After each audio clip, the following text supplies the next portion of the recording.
this world tomorrow. Do you remember this song? I may be going home now, maybe later, maybe not too long. I'll be floating on the air without a care, nobody to care for me. I'll be floating on the air without a care. I'll finally, don't you know I'll be free?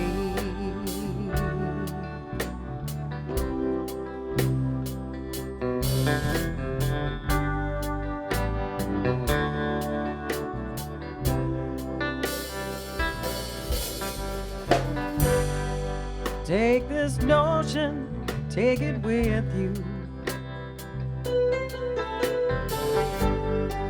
As you leave here today,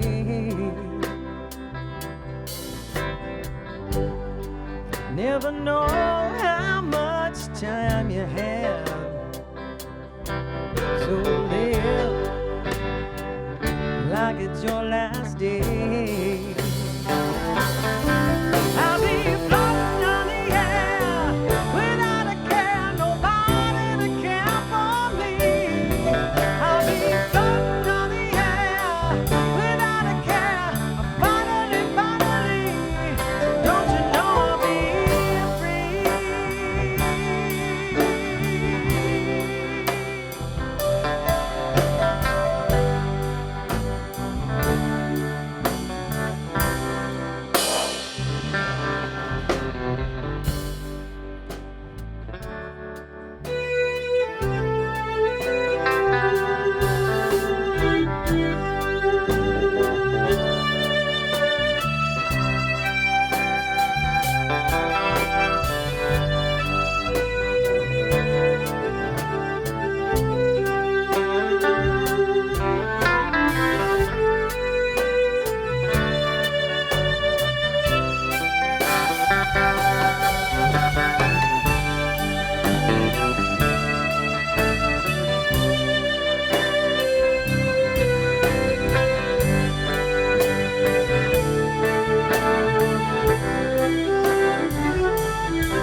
for just a little while.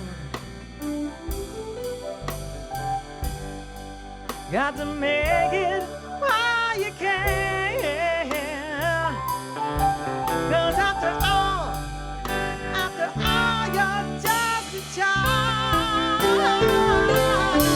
I'll be floating on the air without a care, nobody to care for me. I'll be floating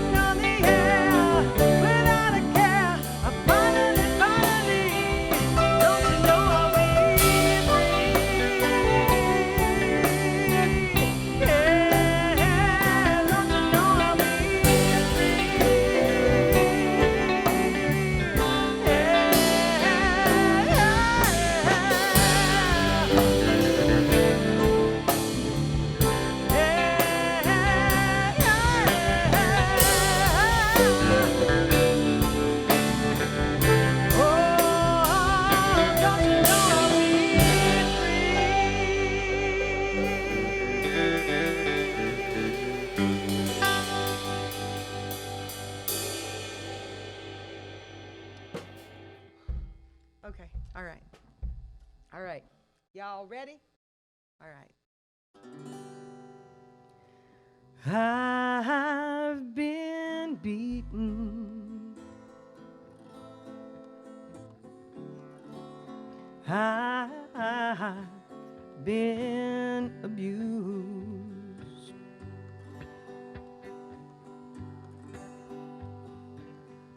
I've been stepped on. I've been confused.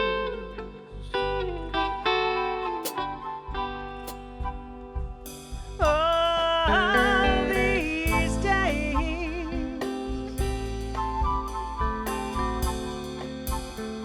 I'm feeling so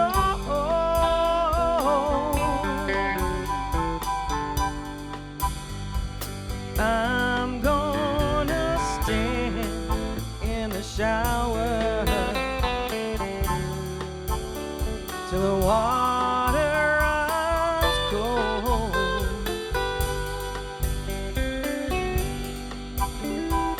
I get down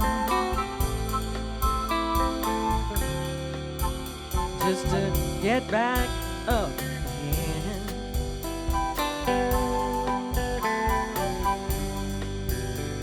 I'll run into foes,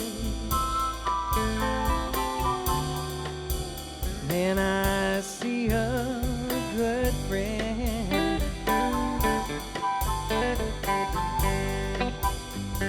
Sometimes when life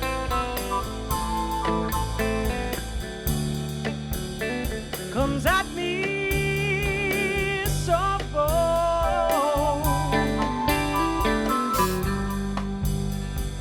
I stand in the shower till the water runs cold.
Sometimes, Lord knows,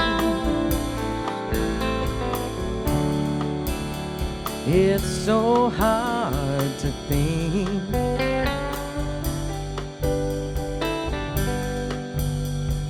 Don't want to backslide, but I sure could use a drink.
shower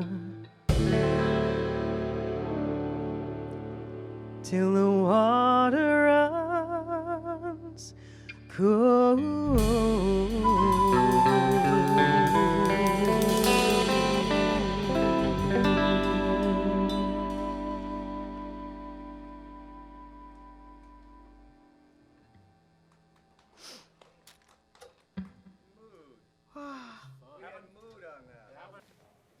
Welcome to Just Music. This is a music show here produced at CMAC, and today we are really lucky to have a wonderful guest, Pinkie Rideau. Did I say that name correctly? You did. You said my name yes. right. You'd be surprised. Oh no, I don't think I'd be too surprised. So, well, like what? What's the worst of Rideau? What's the worst? Oh, radio. Radio. Burrito. Oh no. Mrs. Burrito was a really, and he was only 4, so I let it go. Oh yeah. Sometimes okay. you just gotta let it go. Okay. Yeah. Can I have another one, Mrs. Burrito?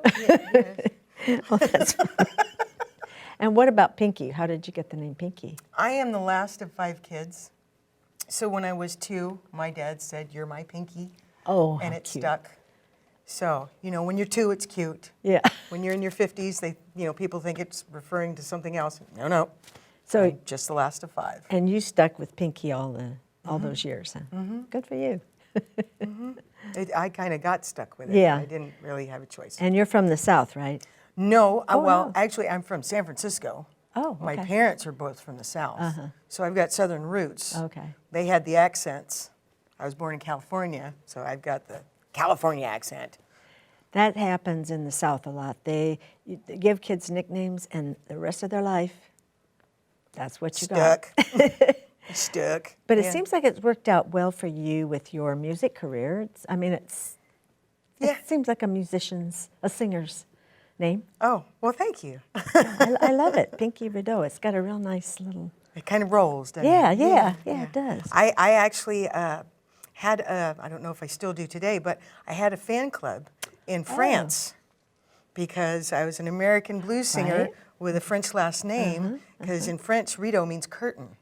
So it's a commonly used word. And yeah, I had a fan club in France. I was just like, wow. Oh, you don't know if you still have that? I don't know. Well, I hope they're still hanging in there. I got more music to come.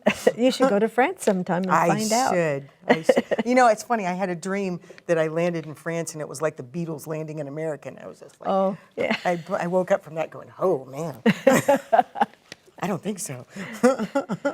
What genre music would you say how would you characterize it? Your music? My music, I like to characterize it as multi-subgenres of blues. That okay. Because you can Yeah. listen to some of my work, and you can hear Delta, and you can hear Yeah. Chicago, Yes. and you can hear a little bit of the harsher, maybe called acid blues, and you can hear lots of different subgenres, but still sticking with the basics of blues, the basic format, the basic progressions. And that's been your main thing, is the blues? No. No, I was actually drawn to the blues in my 30s, and in my early years of having bands and tribute bands and stuff. My first band, we were a tribute band to Journey and Pat Benatar, and the name of the band had nothing to do with either one of them. But we had fun, We toured around California when I was 18 for about 6 months, and I learned a lot. I learned a lot about music. I learned a lot about musicians. I learned a lot about boys at the time. But you get into music for different reasons. Different people get into music for different reasons. And when you're hanging out with 5 18-year-old guys, Wow. they're not really kind of in it for the music, and I was in it for the music. Yeah. So I stayed in the van, and they got the hotel rooms and did whatever they wanted in the hotel rooms, and I stayed in the van. You paid your dues, didn't I you? paid my dues early, really early, yeah. Yeah, but it was fun, and like I said, it was a learning experience, and we did classic rock, we did some alternative music, and I sang really high back then. That's hard to imagine. I don't sing high anymore, Yeah. but yeah, I would keep right up with Pat Benatar and Steve Perry and anybody else they threw at me in that range. So what led you to the blues then? You know, my father used to listen to Zydeco, and Zydeco music is yet another form of blues. Sure. And I was listening to Kristen Cheyenne, who is a Cajun Zydeco artist, and I couldn't understand the words because it's sung in Cajun, Yeah. but the progression was there. Yeah. And I was like, hey, that sounds pretty good. So yeah, my first exposure to blues kind of music was Zydeco music, and I was probably early 20s, mid 20s, yeah. I could see you singing Zydeco. I could. Yeah. Yeah. I even wrote a couple of songs that had a little bit of Cajun in it. Not a lot. I can understand it, but I can't speak it. I had an uncle that he just refused to speak English. You know. Okay, and he spoke Cajun? Cajun French. Oh, okay. And so we would have full-on conversations because I didn't speak French and he wouldn't speak English, and it was funny. You know, anybody, an outsider, was like, "What is going on?" You know, but yeah. I know when you hear that Cajun dialect, it's really different. It's very different. You can hear the French coming through a little bit, but People who speak French are just totally left in the dark. Yeah, no, you can't you can't translate. No. So, when did you come here to this area? Tell me a little bit about your background, where you grew up, and how you got here. I was born in San Francisco, and when I was 12, my dad retired, and we ended up in the Yuba Sutter area, around Marysville. And then when I was 18, I was on the road with the guys, and then I had kids, and so I had to raise them. So I moved to the Sacramento area for the first time, and I was about 42, and I started going to blues jams, collecting phone numbers. I'd go out to a jam, I'd come home with 18, 20 phone numbers, and I'd start making phone calls. First song you ask somebody you want them to be in your band is, how many songs do you know? Yeah, yeah. Very important. How many songs? Because you go to a blues jam and they do 3 songs. And some people may do those 3 songs very well. Yeah. But that's the only 3 songs they know. So you have to put yourself out there. And then you have to have rehearsals. And once I turned 45, I decided we aren't rehearsing anymore. Because I was paying for space and not everybody would show up. Somebody decided they didn't want to do it, they want whatever. So then it became, well, here's 3 discs.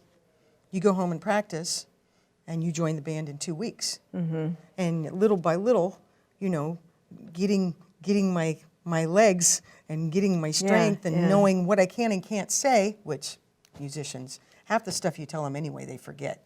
So it's you know, it's all a part of the musical journey. But it seems like you've been really committed, and you've worked hard, and you've really stuck with it. And it's part of your, I'm picking up the passion that you have for the music, and that's one of the things that struck me the first time I heard you sing, is this passion that comes across, this sense of not holding back anything. You put it all out there. Oh, you're good. No, you're good. You're good. You're good. Well, you know, if you don't, I hate to coin a phrase, but if you don't give a little piece of your heart, then the audience doesn't feel it. Yeah. And they end up walking away. You know, so Or drinking more. or drinking more, yeah, becoming hecklers. Yeah. It's about how much are you willing to give.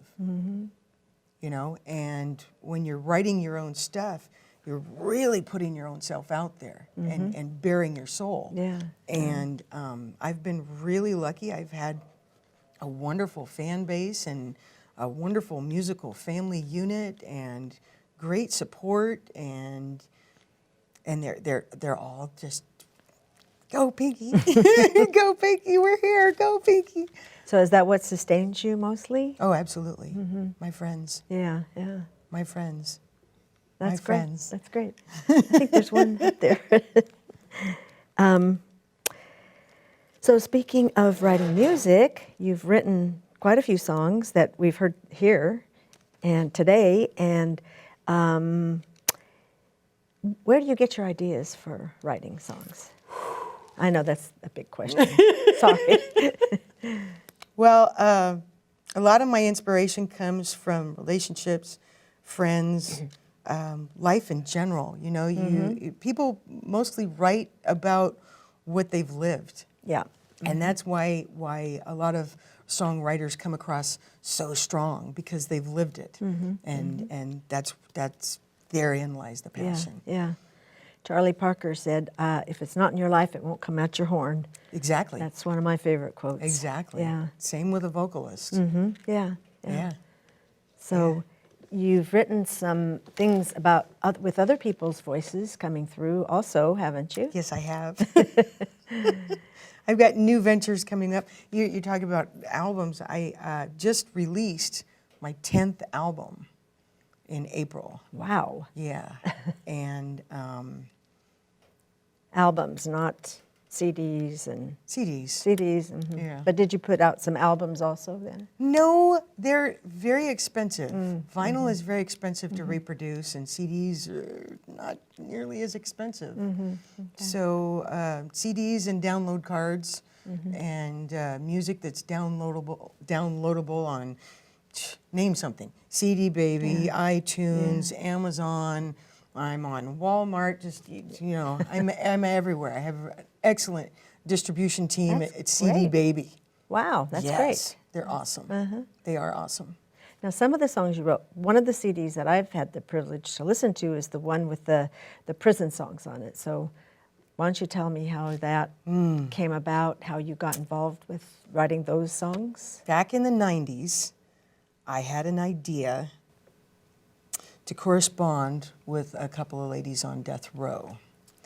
And I actually, I did that. I corresponded with 2 ladies on death row for 3 years, and that was the basis for the material on the new release that just came out in April, Death on Blues Row. And I love that title, by the way. thank you. And the ladies were 2 totally different types of people. And So there was just 2 women you corresponded these with? 2 women that I corresponded with, and I used their letters and their poems and their stories to formulate the songs on the album. And if you pay attention to the lyrics and the style of the music itself, you can actually hear their 2 different personalities. And I was actually very apprehensive about putting out this work. I had a writer's block that had affected me from 2012 until last December. Wow. And last December, this artist came into my life, and it was very strange. His music just triggered the flow. It was like he walked into my life and kicked over the fire hydrant, and I was writing 8 songs a day. Wow. After that. Great. So since, excuse me, since December, I've written 4 more albums, and that I'm working on. I've also gotten offered 2 movie title tracks that I've written, and those movies are in production, and this is kickstarting my songwriting career. That's great. Yeah, and I know it's backwards, but I got all this music out and all this stuff recorded, and if somebody says, "Oh, I need a song about this," I'll go, "Here you go." There's one right there. Well, hopefully that's lucrative and going to be a good part of more of helping you sustain yourself. Hopefully, yeah, hopefully. Yeah. Yeah, that would be wonderful. Yeah, which brings me, I think, to a question that you said you wanted to talk about. I know. And I don't know quite how to get into it, but you shared something with me about your life situation. So, and it's a subject that's dear to my heart because I work with homeless here in town. It's a group that is a transitional living center. So anyway. Yeah, I have been a part of what I call the 60%. And in my experiences with homeless people and being a homeless person, I've noticed that you only see about 40% homeless people. There's people that camp in tents. You don't see the children. You don't see the families. Yeah, and you yeah. don't see the hidden homeless, and that's what I call myself. I've been bouncing around from friends' backyards, backyard to backyard for a couple of years now. And I've been disabled for the last 2 years also. And like I said, there's 60% of homeless people that you don't see, that aren't, in plain view. Yeah. And we take great offense Yeah. when we're, all homeless are addicts and all homeless are alcoholics and all mentally ill. homeless are mentally, it's not Yeah, it's yeah. not like that, and I feel bad because there are children in the homeless category, Yeah, yeah. and they're ashamed to tell people that they don't have a place. Yeah. That they live in the shelter, that they live at a friend's house, Yeah. that they wherever they live. Yeah. They're ashamed.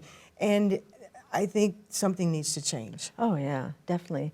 The attitudes that people have toward the homeless, it's really, it's horrible. I've heard the things from people, and well-meaning people who say things that just kind of, it's unbelievable. And the other thing I've noticed is people talk about, there's the hidden homeless, but they walk by people and they're not seeing them as people anymore either. They just walk by them and they don't, I make it a point to try to say hello to people, and they always look surprised. Oh, you really want to surprise somebody that's homeless? Ask them if they're okay. Yeah. They don't get that enough. Yeah. You don't know if this guy's sleeping, if he's passed out, Yeah. or if he needs medical help. Yeah. And it's not going to bother him if you go, hey, are you okay? Yeah. More likely than not, you're going to get, oh, no, I'm fine, thank you. Yeah. I think people are afraid they'll be asked for money, and I figure, so what? You give them a few bucks. Yeah. Yeah, if only it was that easy. Yeah. Yeah. So your situation is hopefully changing. Hopefully, with the new ventures that I'm taking on and new music coming out, and all the time new music coming out, and new artists coming into my life that are going to be on my new recordings, and possibly even an opportunity to have my own recording studio. Oh, wow. In Sacramento? Yes. I'll knock with you. In Sacramento, yes. Okay. Which would be really cool because I've had people tell me that I have an ear. I have an ear for the recording and the mixing and the mastering. So you're kind of getting on the whole other side of things in a way. Can't perform anymore like I used to. So I've seen you just belt out an amazing performance. So that you. takes a lot out of you then? It does. And I don't normally have a big drum set like this right behind me, and that the vibrations affects me medically, and it'll probably take me a few days to get over this, but I'll be all right. I'll be all right. Well, you're amazing. Thank you. That with all these things going on that you're still doing. Hey. But you love it. It comes across that you love it. I love life. Yeah. And there's so many interesting facets of life, and some people are like, well, don't you get depressed, in the state that you're in? And I'm like, no, I like California. It's all right. It's all right. It's okay. And I can't allow myself to wallow, because then I'll get stuck. Yeah. And then I'll get depressed, and then I'll end up staying there for a while, and that's not productive. Right now, I'm in a productive state of mind. I'm putting out the music. I've got all kinds of ideas. I've got other people asking me, "Would you write a song for me that does this and this and this?" Sure. Yeah. Absolutely. Great. I'm ready. I'm ready. What is your most memorable moment from the time of your career? You're good. Well, I love to hear My most memorable moment wasn't even planned. It. I accidentally opened for the Allman Brothers once. Oh, wow. And I was at a humongous venue in Arkansas with my brother. And first band got up and played, and everything was wonderful. The second band got up and played, and everything was great. And we had VIP tickets, so we're standing side stage, right where the people walk up to get on the stage. And I couldn't help but notice that the stage manager was kind of back off to the stage, crouched down. I don't know what he was doing, but for some reason, the microphones for the instruments had gone out. The vocal mics were still working, but the microphones for the instruments had gone out. So I walked over to him, and he's crouched down like this, doing his thing. And I said, "Hey, people are getting restless. You mind if I, get up and entertain a little bit?" And he went like this, "Yeah, yeah, yeah." Well, in my mind, he said yes. Up on the stage I went, and I grabbed that center stage mic, and I sang Mercedes-Benz, Janis Joplin, to 80,000 people. That is a memorable moment. And got them clapping. "Oh, Lord, won't you buy me a Mercedes-Benz?" When I got done with the song, the guy comes up to me, puts his arm around me, and he goes, "Who are you?" I said, "I'm Pinkie Rideau. I thought I'd just help you out for a minute." He goes, "You keep that up, you're going to be headlining this show one day." And he said, "Give her a hand." And it was just like a wave. It was tremendous. It was awesome. It was awesome. Oh, that's great. What a memory. So the best memory of my musical career was an accident. Well, I suppose a lot of good memories are accidents. Yeah, it was awesome. So you have some things coming up, don't you? Oh, before you go there, let's talk about your awards. You have some awards that you've won. I got a couple of awards, yeah. In 2011, I got the Modesto Area Music Association Best Blues Jazz Award for my band. That's a MAMA award. And then after I retired in 2012, 2014, I was invited to the Sutter Buttes Music Association's award ceremony, where they gave me the Legendary Blues Vocalist Award. Wow. Yeah, I like that one. That's great. Did you get plaques, or did you get... I got an award. Cool. Yeah, I got an award. And the MAMA Award is this giant piece of steel. And, we're conversing pretty nicely right now. When they handed me that piece of steel, this daughter of an iron worker just broke down. I had no words. Both of my parents had already passed away. I wished so badly that they could have seen me get an award for something they told me that would never amount to anything. Oh, no. I think we're almost out of time, but I still have so many questions I want to ask you. Shoot. What's coming up next for you? What's on the calendar right for now, you? I'm working on the title tracks for movies, and the title track to the movie Soul Cage is done. It's finished. It's ready to go in the can. Soul Cage. Soul Cage. It's All right. it's about a woman whose MMA career is dampened by the fact that her father is a mob kingpin. Oh, huh. Yeah. I'm into MMA movies right now. And then I just got last week Thou Shalt Not Kill, and it's a movie about a young man who's also an MMA fighter who's battled with drugs and gangbangers all his life, and Thou Shalt Not Kill. So you're writing all the songs? Nope, just the title tracks. Just the title tracks, okay. Well, that's cool, that's great. Yeah. And you're coming up, you're going to be playing here in Fresno at Lucy's in August. Yes. And July. And then August. The end of July and then in August. Do you have dates or anything? I do. It's on a Sunday, right? It's on a Sunday. Well, but Richie has it on his calendar, and it'll be all over Facebook. Yeah, so, yeah. You know, and if it'll you be really on- want to know, it won't be that hard to find it. It's on Lucy's calendar Yeah, on it's on Facebook Lucy's, too.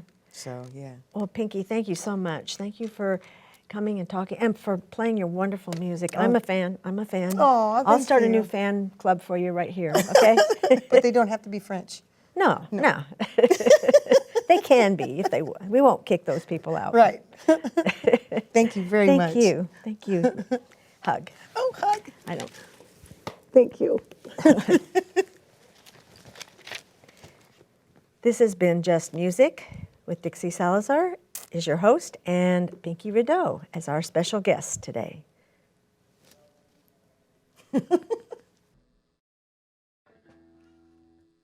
I've got holes in my pockets,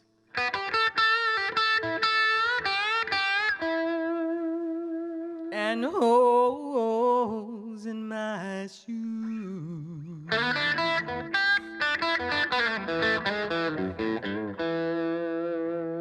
Ooh, that's pretty.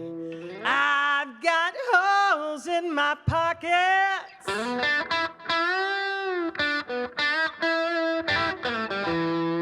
and holes in my shoes.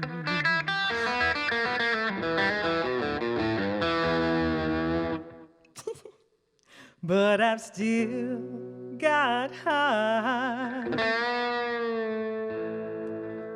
to sing these blues.